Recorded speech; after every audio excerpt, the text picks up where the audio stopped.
안녕하세요. 토방이시우입니다. 오늘은 다가오는 일요일 오후에 치러질 J리그컵 경기 준결승 2차전을 분석해 보도록 하겠습니다.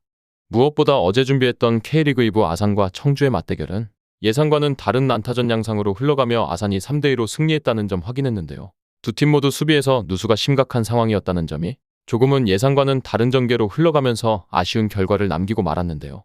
오늘 준비한 두 경기는 컵대회이자 준결승 2차전인 만큼 양팀의 1차전 내용에서 많은 데이터를 쌓을 수 있었으니 조금은 나은 결과가 나올 수도 있겠다고 생각되어 준비했으니 많은 관심과 응원 부탁드리면서 양팀의 지난 1차전 내용부터 리뷰하면서 분석 시작해보도록 하겠습니다. 먼저 오늘의 첫 번째 경기인 나고야와 후쿠오카의 2차전부터 시작해보도록 하겠습니다. 먼저 홈팀 나고야입니다. 나고야는 지난 1차전에서 후쿠오카에게 1대0으로 패배를 기록했는데요. 하지만 올 시즌 J리그에서 홈에서 패배가 없었던 상황인 만큼 일단 홈에서 승부를 걸어볼 만한 상황은 만들었다고 볼 수도 있는데요. 컵 대회에서는 주커 대신에 나카시마가 주포로 나오는 빈도가 높은 나고야인데 하지만 이제는 무엇보다 득점이 절실한 상황까지 도달했고 시즌 초반 팀의 상승세를 이끌어준 주커가 선발로 나와서 전방에 힘을 어느 정도 실어줄 가능성이 높다고 보여졌습니다. 잠시 주춤했던 시기를 지나서 최근에는 선발로 나선 두 경기에서 모두 득점을 기록하는 등 어느 정도 폼을 되찾고 있는 모습을 보여준 주커입니다. 다만 나고야는 박스 안으로 투사하는 공에는 약한 모습을 노출하기도 했는데요. 최근 나고야의 수비 라인이 생각보다 불안해진 이유도 이러한 점에서 찾아볼 수 있었고 후쿠오카의 주된 득점 패턴 중 가장 높은 비중을 차지하고 있는 것이 크로스와 세트피스인 만큼 나고야의 입장에서도 수비 라인에서의 안정감은 조금은 유보적으로 보여지기도 했습니다. 다음은 원정팀 후쿠오카입니다. 후쿠오카는 원정에서 약한 편이라 지난 1차전에서의 승리에도 불구하고 이번 일정에서도 상당히 조심스러운 운영을 채택할 가능성이 높아 보였습니다. 애초에 후쿠오카의 스타일은 일본에서 가장 수비적인 팀이라는 점이며 일단 후쿠오카가 노릴 수 있는 것은 세트피스와 역습 등 상대의 박스를 직접적으로 타격하는 양상이라 보여졌는데요. 컵 대회에서 기용되는 공격 자원인 웰링턴도 186cm의 큰 키로 공중볼 싸움은 충분히 해줄 수 있는 자원이고 야마기시도 후반전에 세컨볼 싸움에 힘을 더하기 위해 기용될 가능성도 있어 보였습니다.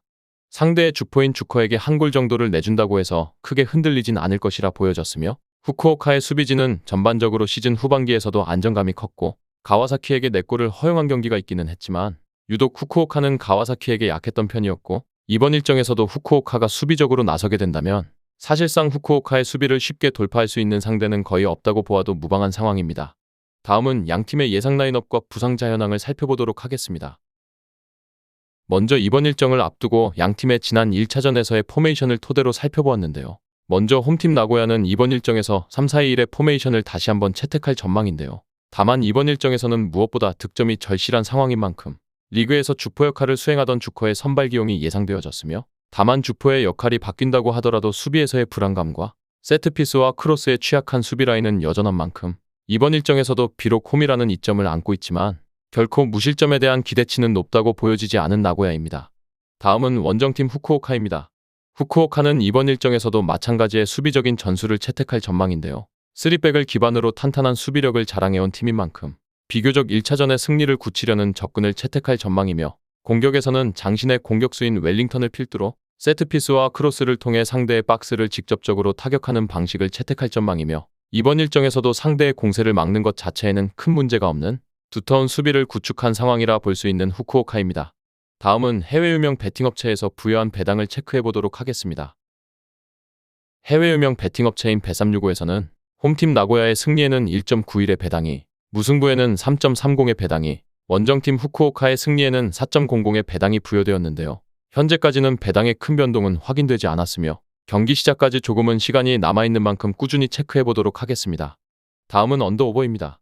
2.5의 기준에서 보았을 때 오버에는 2.35의 배당이, 언더에는 1.57의 배당이 부여되었는데요. 비교적 배당의 편차가 크다는 점과 언더 쪽에 저득점이 부여됨을 보았을 때 양팀 모두 다득점 경기와는 거리가 멀다는 점을 어느 정도 고려했다고 보여졌습니다. 끝으로 이번 일정의 우선적인 결론을 말씀드리면서 마무리해보도록 하겠습니다.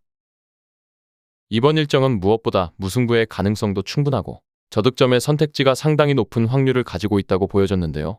일단 나고야의 주포인 주커가 선발로 출전하는 경우 나고야도 어느 정도 반전의 계기를 만들어 볼 수는 있다고도 느껴졌는데요. 다만 박스 안에서의 수비가 최근에는 불안한 모습을 보여왔고 후쿠오카가 효율적으로 상대의 박스를 노리는 식으로 나오게 된다면 나고야가 승부 자체를 뒤집기에는 조금은 무리라는 결론이 내려졌으며 우선적으로는 저득점을 후순위로는 무승부와 후쿠오카의 핸디캡 승리 쪽 접근을 채택해보면서 오늘의 첫 번째 경기 분석 마무리해보도록 하겠습니다.